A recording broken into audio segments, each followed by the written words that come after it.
Shalom. First off, I want to give all praise, honor, and glory unto Yahweh, Bahashem, Yahweh Shai, Baruch Kodash. I want to give double honors to the apostles and elders of GMS who have taught us this word and teach us this word today. And I want to give a salutation unto the elect of the nation of Israel.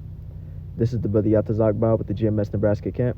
This is GMS Endeavor. And in this lesson, what I want to get into is how we all have to be fully persuaded in our mind about this truth.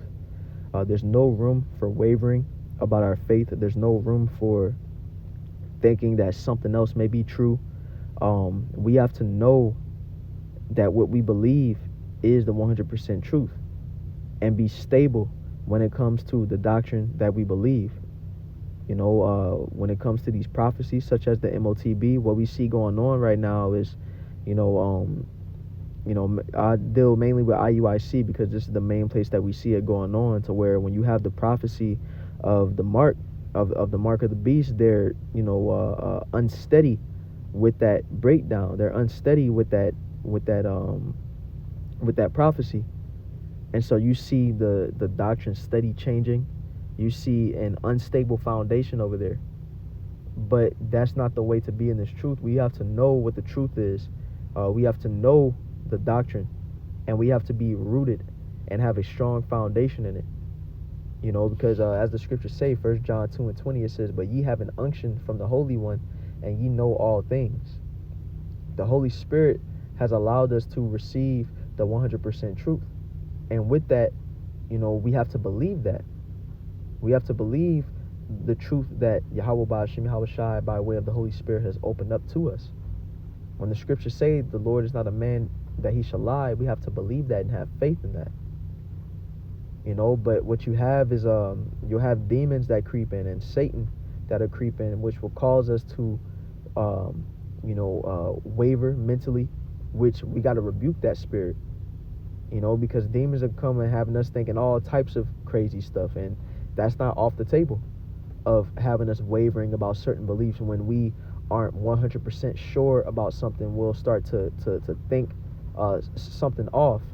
But that's why the scriptures say, study to show thyself approved unto the Most High, because we have to get into these scriptures to where we know it, and it's in us. We're getting to the point where things that we were able to search years ago, we aren't able to search and find that truth as easy or at all on the internet, which is showing us that Esau is going to make it harder and harder to find the truth. The scriptures say that there's going to be a famine of the word in Amos chapter 8 verse 11, to where even these videos that we make is going to be scrubbed off of the internet. And when that time comes, it's not going to be a thing to where you can just look up a video about something. The scriptures say that the mouth of the prophets are going to cleave to the roof of their mouth, which is saying that when the time comes and the prophets is off of the corners and people are trying to find answers, we're not going to be there to guide them or tell them. This is the time to gather this oil. So like the video got cut off, but as I was saying, this is the time to gather the oil and become rooted and established in the faith. This is the time. And let's go to the next precept. Let's go to Hebrews chapter 10 verse 22, which says, "Let us draw near with a true heart and full assurance of faith, having our hearts sprinkled from an evil conscience and our bodies washed with pure water. Let us hold fast the profession of our faith without wavering." So let's get that word wavering real fast. Strong's G 186. So this is for without wavering, which means not inclining, firm, unmoved, which means that your foundation is strong. It says not leaning. I wonder if it has wavering on its own. Yeah, I believe this is the one for wavering, but it's not really giving actually, let's grab this. Strong's G 2827, which says to incline, bow, to cause to fall back, to recline, to incline oneself, be far spent, wear away, to slant, slope. So basically, this truth is supposed to be our defense. This is supposed to be a strong wall and foundation in our mind. And if we aren't fully persuaded, if we're in a mind of wavering, then that defense is going to be like this definition is describing. You know, it's gonna basically like fall back. It's gonna be weak. You know, and that's where you have where, you know, scoffers will come up, or I won't even say scoffers. I won't even use that example. You know, because you'll have it to where people will come up on the highways and they'll question what we're teaching.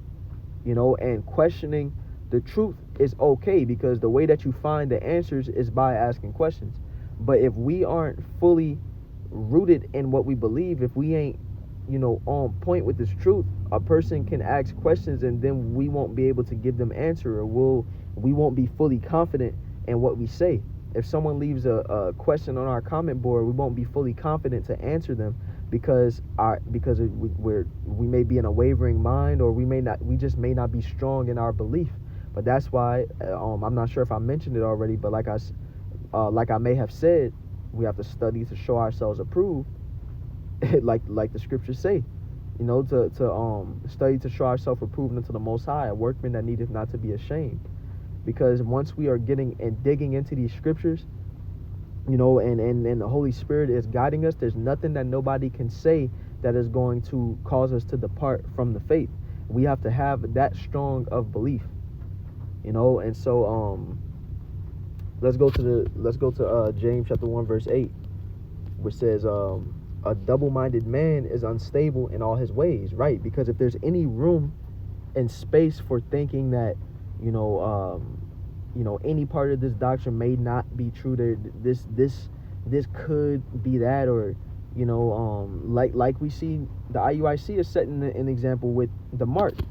If there's any room for this, one day you're saying this means this, but then another day you're saying this means that, because you aren't fully established and rooted in that doctrine or in that truth, you know, you're going to be unstable.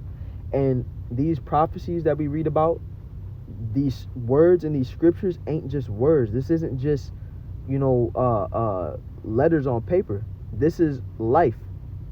The scriptures we read, these prophecies that we read, they are going to come to pass, and we have to be rooted in what we are reading to know that when that time comes, we have to know what the mark is, because we got to know.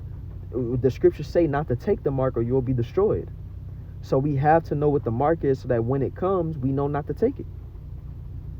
And we have to believe what the scriptures say, so that when the temptation comes to take it, we're able to fight it. You know, but that comes with faith, and faith comes by, you know, hearing and believing the word. You know, and that we have to have strong belief in this word to you know, to not waver or falter. So let's go to 1 Peter chapter 3 verse 15, which says, but sanctify the Lord Yahweh in your hearts. Let's get that word sanctify real fast. Strong's G37, to render or acknowledge, or to be venerable or hollow. Right? It says to separate from profane things and dedicate to the Most High, consecrate things to the Most High, dedicate people to the Most High. So basically, sanctifying the Lord in our hearts. Hey, Yahweh B'Hashem Yahawashi has to be in all our thoughts. The scriptures say to meditate. Let's grab that. Let's grab that. Meditate daily. Actually, it might be in the KJV. Let's get it. Actually, it's day and night. Yep.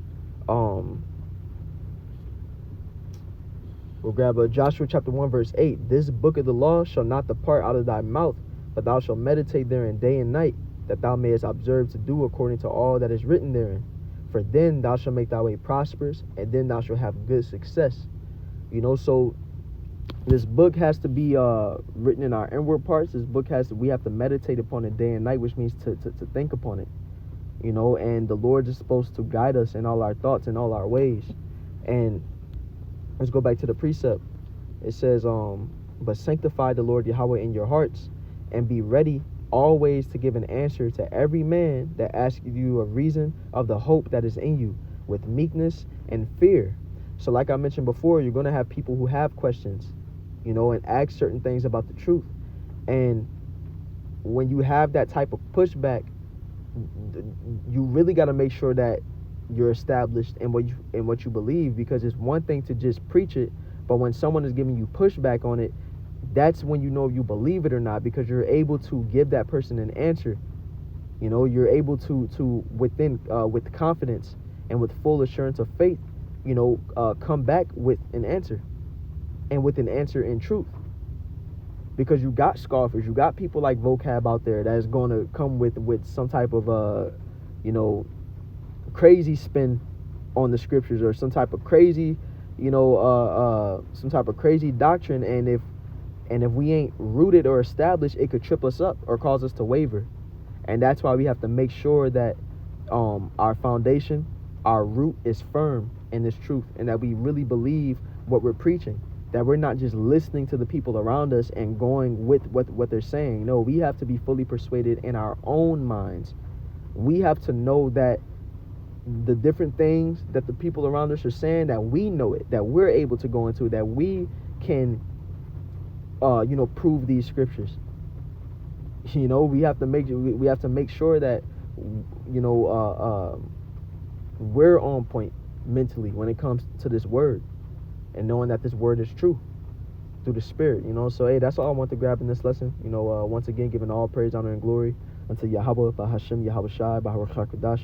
I want to give double honors to the apostles, elders of GMS, and a salutation unto the elect. Shalom.